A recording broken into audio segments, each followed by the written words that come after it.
Bendungan Walahar. Bendungan Walahar ini mulai dibangun pada tahun 1923 oleh seorang ahli Belanda C. Swan Koopman. Bendungan yang terletak di Karawang ini merupakan salah satu bangunan Belanda yang masih berdiri kokoh hingga saat ini. Dan pintu Bendungan Walahar ini juga pernah direnovasi pada tahun 1989, dan direhabilitasi pada tahun 2009. Bendungan yang mempunyai luas 87.396 hektare dan membentuk waduk seluas 15 hektare ini mulai dipakai pada tanggal 30 November tahun 1925. Dan hingga saat ini Bendungan Walahar menjadi daya tarik wisata bersejarah di Karawang.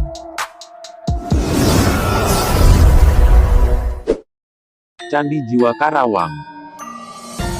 Dilansir dari laman resmi Perpustakaan Nasional, candi ini disebut sebagai candi tertua di Jawa, melebihi usia Candi Borobudur di Magelang. Candi Jiwa ini menjadi situs pertama yang ada di Batu Jaya, Karawang. Menurut catatan sejarah, bangunan kuno ini berdiri sejak abad ke-5 atau ke-7 Masehi, bertepatan dengan Kerajaan Tarumanegara. Candi ini memiliki ukuran setinggi 2 meter dari permukaan tanah sawah dan sebagian lagi terkubur 2 meter di bawah permukaan sawah. Candi ini memiliki perbedaan dengan candi lainnya, yaitu bangunan kuno ini tidak memiliki anak tangga dan memiliki relief candi yang beda pada umumnya yang biasanya bercorak Hindu. Hal ini lantaran prosesi upacara tidak dilakukan di atas candi. Bagian atas candi ini memiliki bentuk mirip pondasi arca Buddha. Namun yang amat disayangkan patung tersebut sudah tidak ada. Hingga saat ini Candi Jiwa menjadi situs kuno bersejarah dan menjadi daya tarik wisata di Karawang.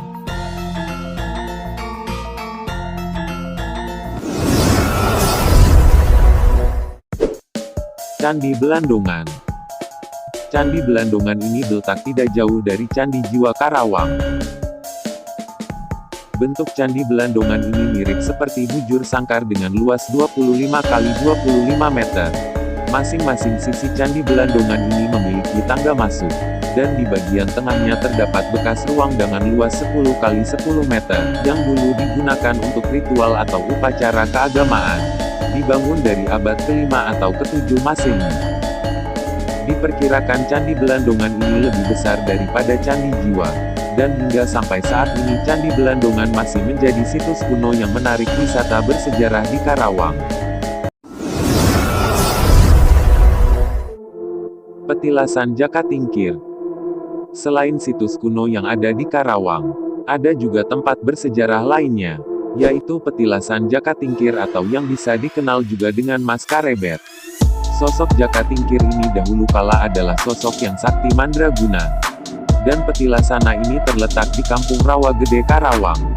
Jakatingkir besar dari kedua orang tua yang ayahnya bernama Ki Ageng Pengging dan ibunya yaitu Nyi Ageng Pengging. Sosok sakti mandraguna ini begitu terkenal terutama di Karawang tepatnya. Dan hingga saat ini petilasannya ini menjadi sorotan yang cukup terkenal dan banyak juga peziarah yang datang. Monumen Rawa Gede. Tidak habis dan tidak luput dari sejarah-sejarah yang lainnya. Tidak jauh dari petilasan Jakatingkir ada Monumen Rawa Gede. Monumen bersejarah ini dibuat untuk mengenang peristiwa tanggal 9 Desember tahun 1947. Yaitu peristiwa Rawa Gede. Pada saat itu banyak warga yang gugur menjadi korban kekejaman Belanda. Sehingga jumlah korban yang gugur mencapai 483 korban jiwa. Monumen ini diresmikan pada tanggal 12 Juni tahun 1996. Dan desain monumen ini mengandung angka 17, 8, 45, yaitu simbol kemerdekaan. Di mana 17 adalah angka tangganya, dan 8 adalah puncak yang bertumpuk piramid. Yang terbagi 4, setinggi 5 meter yang melambangkan tahun 1945. Sehingga monumen ini menjadi daya tarik wisata bersejarah yang ada di Karawang. Tugu Proklamasi. Tugu Proklamasi adalah monumen bersejarah yang ada di Karawang. Yaitu saat pemuda Rengas Dengklok meyakinkan Soekarno-Hatta agar segera melakukan proklamasi kemerdekaan Republik Indonesia. Yang pada saat itu Jepang yang sudah mulai kalah perang dan tidak mampu lagi untuk mengontrol Indonesia. Dan maka dari itulah di Karawang ini dibuat monumen bersejarah ini. Untuk mengenang proses kemerdekaan Indonesia, yaitu tepatnya di Rengas Dengklok. Monumen Kebulatan Tekad.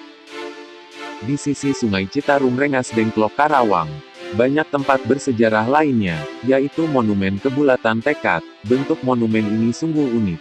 Ada 4 bulatan seperti telur di monumen itu, yang mengartikan 4 penjuru mata angin. Sementara itu ada simbol tangan kiri yang mengepal, yang melambangkan kebulatan tekad para pejuang Indonesia untuk menyatakan kemerdekaan Indonesia. Sementara itu di bagian depan bulatan bertuliskan tanggal 17 Agustus tahun 1945, yang itu juga dituliskan di naskah proklamasi. Dan sampai sekarang ini monumen Kebulatan Tekad masih berdiri sebagai bukti perjalanan kemerdekaan Indonesia.